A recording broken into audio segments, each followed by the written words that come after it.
I have served the Duke of Harrenwall for 31 years, and I will tell you plainly, I chose her before he ever looked up. That is not vanity. It is merely the truth, and at my age I have little patience left for anything else. I had watched my master, the proudest man in 3 counties, the most feared landlord between the river and the northern moors, turn away 7 perfectly suitable young women across 6 seasons without so much as a flicker of genuine interest. I had watched him conduct every introduction like a general receiving a minor petition, precisely, efficiently, and with all the warmth of a closed gate. I had watched the hope go out of each visitor's eyes within the first 10 minutes of tea, sometimes sooner. And I had watched him return to his ledgers afterward looking not relieved, not guilty, not any particular thing, simply unchanged, as though nothing of consequence had occurred. In a man of 38, that quality of unchangedness begins to resemble a choice rather than a circumstance.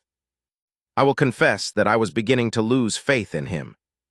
Then one October morning, I went down to the linen room to settle a dispute about the repair of His Grace's formal riding coat. The braid was separating from the left cuff, and the housekeeper had declared the work beyond her girls. I expected to find a message waiting for me, or perhaps the coat itself laid out for my inspection. Instead, I found Miss Wren already seated in the gray autumn light with the coat across her knees, and a needle moving through the braid with a precision and ease that made the whole business look like something other than a difficulty. She was not beautiful. I noticed that immediately, the way one notices anything that requires an adjustment of expectation. She was small and rather spare, with dark eyes that moved quickly and a face that tended toward quiet rather than animation. She wore the plain gray wool of a woman who had recently come down in the world and accepted it without drama.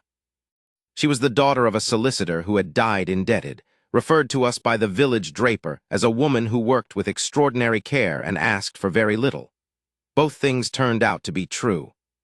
What I noticed, after the question of beauty had settled itself and ceased to be interesting, was her hands.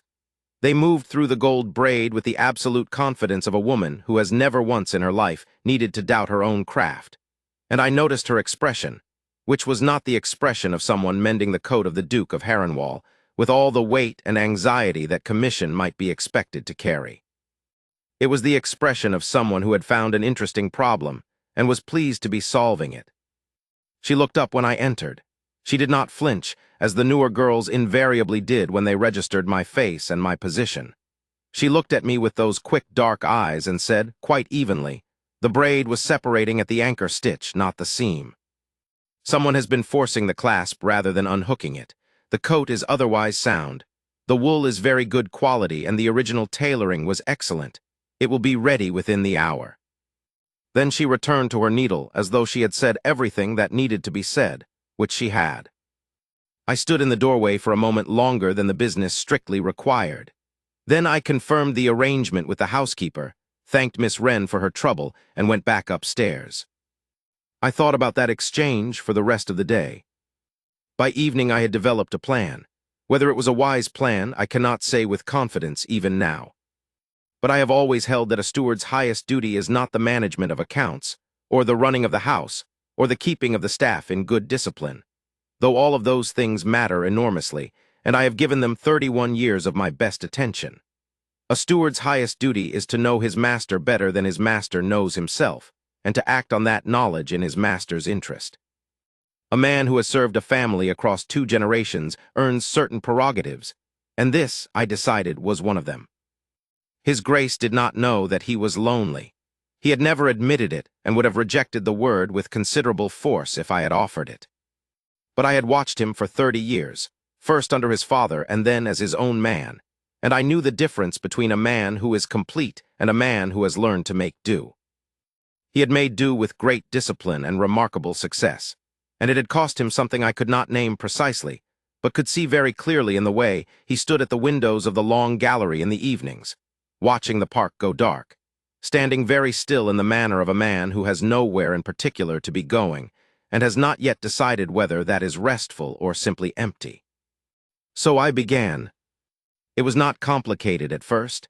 It required only the ordinary exercise of a steward's discretion. Miss Wren had proved herself on the riding coat. It was entirely natural that I should direct the next significant repair her way.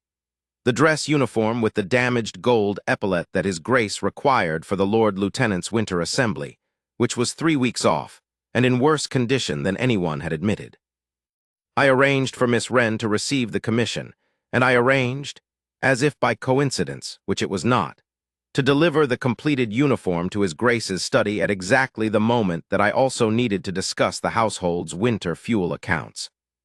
His Grace was standing with his back to the door when I entered, occupied with correspondence. He turned, took the uniform from my arm, and ran his eye over the epaulette with the automatic efficiency of a man who has spent 20 years inspecting equipment. He turned it in the light. He ran a thumb along the repaired edge. "Clean work," he said. "The seamstress the draper recommended, Your Grace, a Miss Wren. She identified the fault at the anchor rather than the surface. The repair is considerably more sound than the original." He was already returning to his correspondence. "Good. See that she is paid properly for it." "Of course, Your Grace." I paused, perfectly naturally, as though something had just occurred to me. She read the coat very quickly, noticed what others had missed. He did not look up, but he did not speak again immediately either, which with His Grace is not nothing. I went back downstairs. It was, I reflected, a beginning. November brought the East Wing drain, which is a story I feel some obligation to tell accurately. The failure was genuine. One of the older iron sections gave way after the autumn rains, and the workmen were in the East Passage for the better part of a week. I did not arrange the drain failure. I want to be entirely clear about that. What I arranged was the access route. Specifically, I directed the workmen to use the yard entrance rather than the kitchen passage, which meant the east corridor remained clear, and I arranged that Miss Wren should know the small morning room off that corridor was available for her use during the cold snap. These were not extraordinary decisions. They were reasonable ones. What they produced was this. His Grace, who took the east corridor to his study each morning from the stables, passed the open door of the morning room on 4 consecutive days. On the first 2 days he did not slow. On the 3rd day he slowed fractionally. On the 4th day he stopped, only for a moment and quite briefly, and I would not have observed it at all had I not been standing at the corridor's end with a legitimate reason to be there, which I was. Miss Wren did not see him stop. She was bent over her work, a length of cream linen spread across the table, examining it with such attention that the rest of the world might not have existed. His Grace stood in the doorway for perhaps 5 seconds. Then he continued to his study. I considered those 5 seconds for a long time. I considered them favorably. Winter settled in around Harrenwall with its usual deliberate weight, the moors going gray and the long windows cold before noon, and the fires kept high in every occupied room. The house contracted, as great houses do in cold weather, the family and staff drawn inward toward fires and the particular quiet of long evenings. I used December well.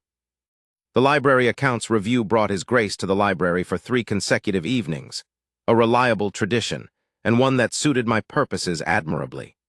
I had, the previous week, reorganized the east shelves under the reasonable pretext that several volumes had been reshelved incorrectly, which they had. In the course of this reorganization, I left on the reading table near the fire a volume on the history of English textile guilds, borrowed from the village lending library. I marked a chapter on embroidery traditions with a plain white slip of paper. Then I waited. Miss Wren, who read anything placed in front of her with the same focused attention she brought to a difficult repair, picked up the volume 2 days later. I knew this because I made it my business to know it. She had found the library on her own. She had been in it before, which told me something about her that I already suspected. And the volume had been there, and she had taken it to the reading table by the east window, which had the best light from the fire, and she had not returned it. On the 2nd evening of the accounts review, His Grace came to the library and found her there. She looked up when the door opened. She did not scramble to her feet in the guilty way of a servant caught somewhere above her station. She simply looked at him and said, composedly, "Good evening, Your Grace. I apologize, I was not aware the library was in use this evening. I'll take this back to the linen room." She moved to close the book. He said, "You needn't go." And then, after a pause that seemed to cost him something, not much, but something, "What are you reading?" She told him. He came to the table and looked at the open chapter, and something in it caught his attention in the way things sometimes do when a man encounters a subject he has half considered without following through. He asked her a question about the guild structure. She answered it clearly, and without any of the hedging anxiety that characterizes most conversations conducted with the Duke of Harrenwall. Then she said, "Though I should mention that the footnote on that page misattributes the 1741 ordinance. The original record is different from what is commonly quoted. It is less absolute." He looked at her. "How do you know that?" "I read the original record. It is on the third shelf from the left, about 8 books in. I looked it up after I read the footnote, because the footnote seemed overconfident." A moment of silence. Then His Grace went to the third shelf from the left. He counted 8 books in. He pulled the volume, found the relevant page, and read it. He replaced the book with the careful precision of a man who does not put things down incorrectly. "You are right," he said. "The footnote is wrong." "Yes," said Miss Wren, without satisfaction or apology, in the manner of a woman stating a fact. He looked at her for another moment. Then he said, "Good evening, Miss Wren," and took up his position at the accounts table on the other side of the room, and they shared the library for the remaining hour in a silence that was not uncomfortable but was, I noted, as I collected the tray from the corridor, not nothing. I allowed myself a very small measure of satisfaction on the way downstairs. I did not permit myself more than that. There was still a great deal to be done. Spring came slowly to the moors, the way it always does, grudgingly, by degrees, announcing itself in the soft greening of the lower pastures before the higher ground would concede anything. I had other occasions to manufacture that winter, and some that occurred entirely without my involvement, which was gratifying in the way that a plan working beyond its own ambitions is always gratifying. His Grace began to seek the library in the evenings with greater frequency than the accounts review alone required.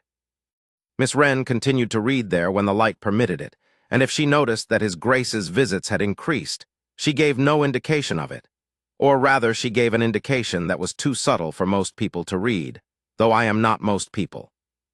She had begun to choose books that were not about textiles. By March I had confirmed what I already suspected. His Grace was looking for her. He would not have admitted it under direct examination. He might not have admitted it even to himself. But a man who has served one household across 31 years reads its currents the way a sailor reads water, and the current had shifted. When His Grace entered a room, any room, his gaze moved across it in a pattern I had learned to recognize over many years of observation, the quick inventory of a man checking that his household was in order. The inventory now had a different quality in its final beat. It paused, very briefly, in the direction of whatever quarter Miss Wren was most likely to occupy. He was not aware of doing it. That was, in some ways, the most useful piece of information I had gathered all winter. April undid nearly everything. Miss Wren told me in the plain, practical way she told things that she had received an offer of a position from a household in Devonshire. The household was a respectable one, a baronet's family, good reputation. The work would be a step up in terms of formal title, if not in terms of the quality of the linens she would be handling. She had been given a week to consider it.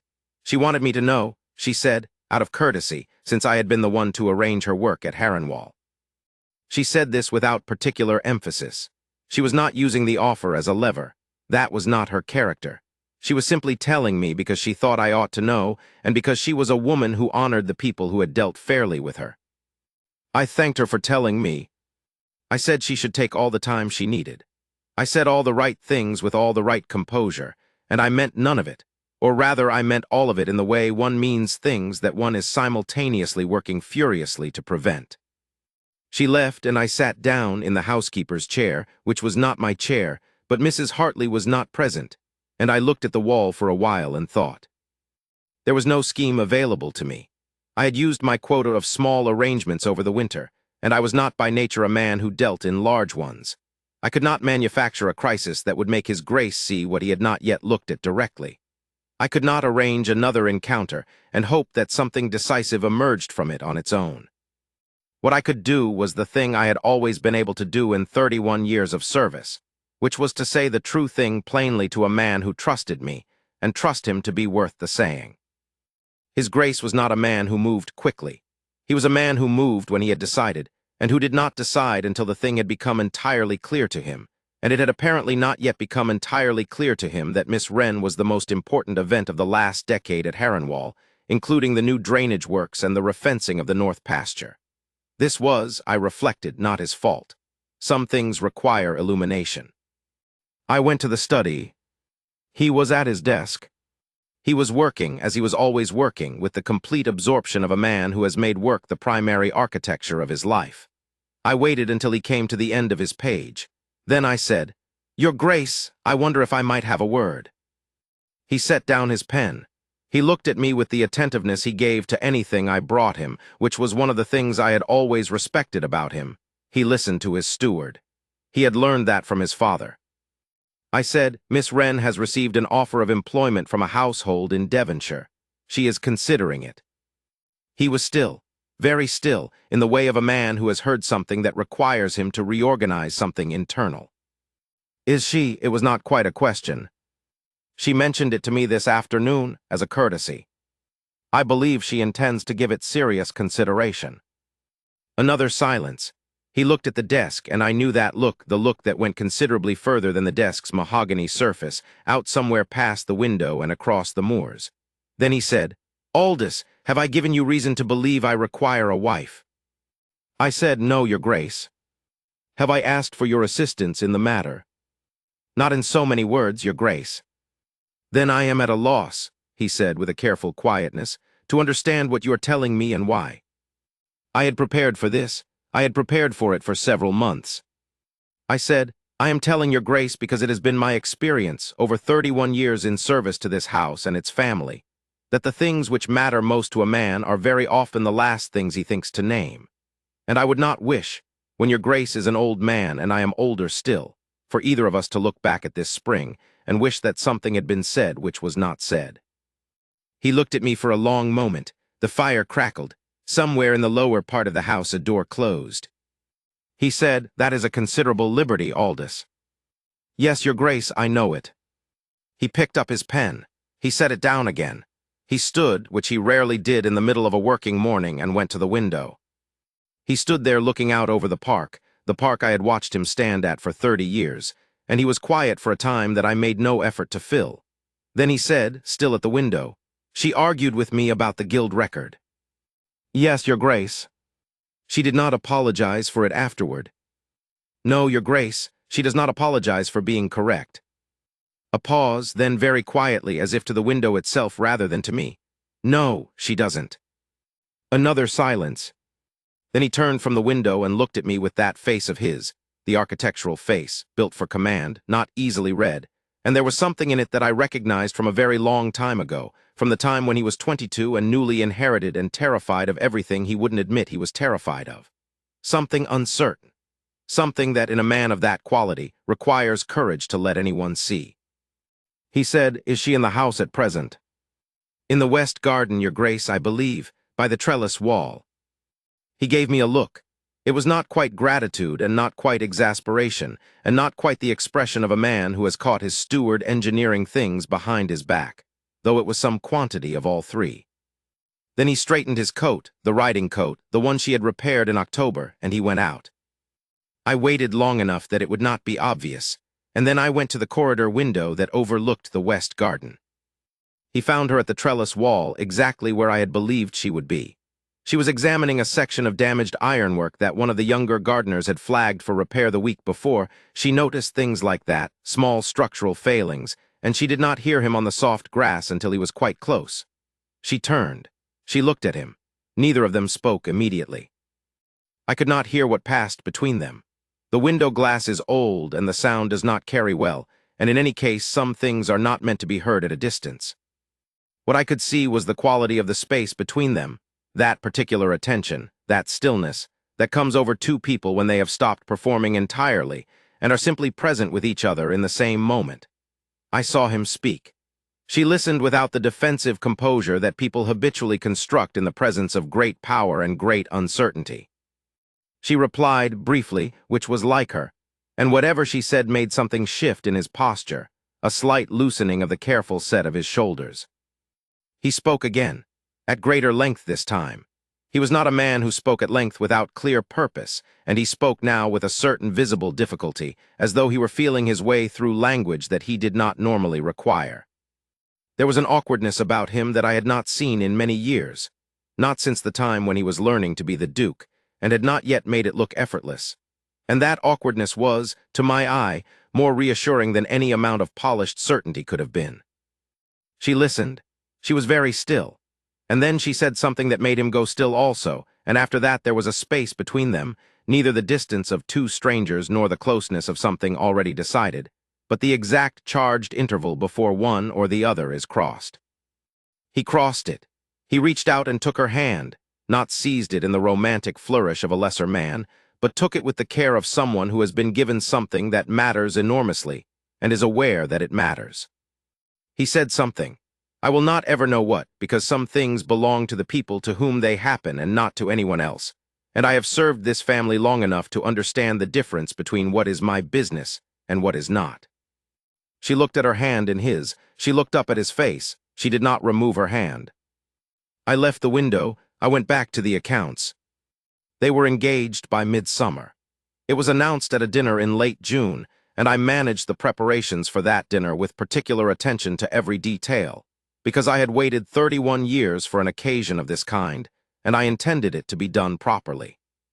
Among the guests were two families who had sent their daughters to Harrenwall in previous seasons and received the Duke's polite and absolute indifference in return. I will not pretend I did not watch their faces when Miss Wren came into the drawing-room on His Grace's arm. I am, as I have said, a careful observer, and I have had 31 years of practice. What I saw was startled reassessment. Several varieties of it, across several faces, all of them working to compose themselves into something that did not reveal the whole of their surprise. They had expected, I suppose, someone different. Someone who looked more obviously like the reason the Duke of Harrenwall had stopped being immune to the institution of marriage. What they saw was a woman of modest height in a deep blue-gray silk gown. She had made it herself, or directed its making with such specificity that it amounted to the same thing, with quick dark eyes, and a face that, in the candlelight and in company, was something quite different from the gray October morning in the linen room. Not beautiful in the way they meant beauty, but the kind of face that, once you have looked at it properly, becomes the face you look for in a room. His Grace kept his hand at the small of her back the entire evening. I noticed this, as I noticed everything, and I noticed also that it was quite unlike him. He was not a man who touched people. He was not a man who needed to announce things through gesture. And yet his hand was there, not as a declaration, not as a performance for the assembled guests, but as the instinctive gesture of a man who has recently discovered that there is something in the world he does not wish to misplace. After the guests departed and the house was quiet and I was making my last round of the lower rooms, I passed the library door and heard voices within. His Grace's low and careful voice, and then Miss Wren's, which was warmer and a little quicker than usual, her version of the same ease that His Grace showed in very few settings and with very few people. I did not pause. I went upstairs. I was tired. I am not as young as I was when this particular undertaking began. They were married in September, in the village church. The ceremony was quiet by Ducal standards, which meant it was still considerably larger than anything Miss Wren would have wished for had anyone asked her, though no one had, because the world does not generally ask the seamstress what she prefers. She stood very straight at the altar. She held His Grace's hands without trembling, which I had privately wondered about and was glad to see answered.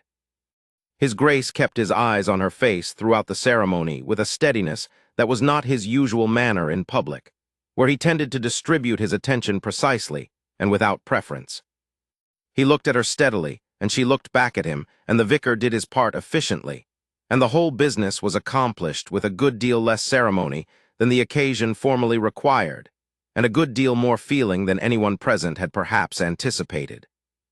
When they came down the aisle together and into the bright September morning, she looked briefly, and perhaps not in my direction at all, for the light was behind me and the church door was narrow, toward the back of the nave where I stood.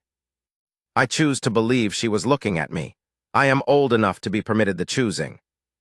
In the years that followed, and there were many, and they were good years, the kind that leave evidence of themselves in a house, in the way the rooms settle and the gardens keep themselves differently, in the voices that collect in the corridors over time, I continued to observe the marriage with the same attention I had brought to my 31 years of prior service. I observed His Grace learn, with great patience, and not without difficulty, how to want something beyond the administration of his own efficiency. The Duke of Harrenwall was a man who had governed his own life as he governed his estates, well, precisely, and without excess. Miss Wren, the Duchess, which I always found required a moment's private adjustment, not because it was wrong, but because it was so exactly right, did not ask him to stop being those things. She simply required, by her very presence, that he be them in company rather than alone, and that turned out to be a different undertaking entirely. I observed them disagree, because two people of that quality of attention will always disagree about something, and their disagreements had the same character as that first exchange in the library: direct, specific, and without the kind of damage that comes from people fighting to win rather than to be accurate. I observed His Grace, in the 3rd year of the marriage, read an account aloud to her from the county paper, and then stop mid-sentence and say, "You would have caught that error before I finished the paragraph." And I observed her smile at that, not with triumph, but with the particular smile of a woman who has been seen correctly. And I observed him, one winter evening in the 5th year of the marriage, standing at the window of the long gallery. The same window, the same dark park beyond it, the same old glass. But he was not alone, and the stillness about him was entirely different from the stillness I had watched for 30 years. The Duchess stood beside him, close enough that their shoulders touched, and neither of them was speaking, because they had long since passed the stage of needing to explain themselves to each other, and what was left was the quiet of two people who have found their resting place and are content to be in it. I did not linger. I had accounts to see to, as I always do, and in any case some things are better witnessed briefly and then carried quietly, the way one carries any good thing, not examined too closely for fear of disturbing the quality of it. But I thought, walking back along the corridor with my ledgers under my arm, and the sound of the house settling around me in the way that well-tended houses settle when they are content, that a man can do a great deal of useful work in 31 years of service, if he keeps his patience and his eyes open and knows, above all things, what he is looking for. I had kept mine. I had seen what needed to be seen, and arranged what could be arranged, and said the one direct thing when nothing else remained, and I had steered my master, slowly, carefully, by the ordinary prerogatives of a man who knew him well and had served him faithfully, to the only woman who had ever looked at him and seen past the dukedom to the man inside it, and found that man worth her attention. It had been, in the end, the best work I ever did. I thought that was quite enough to have done with a life. I thought it was rather more than most men manage. I went back to my accounts well satisfied, and I slept that night better than I had in a very long time.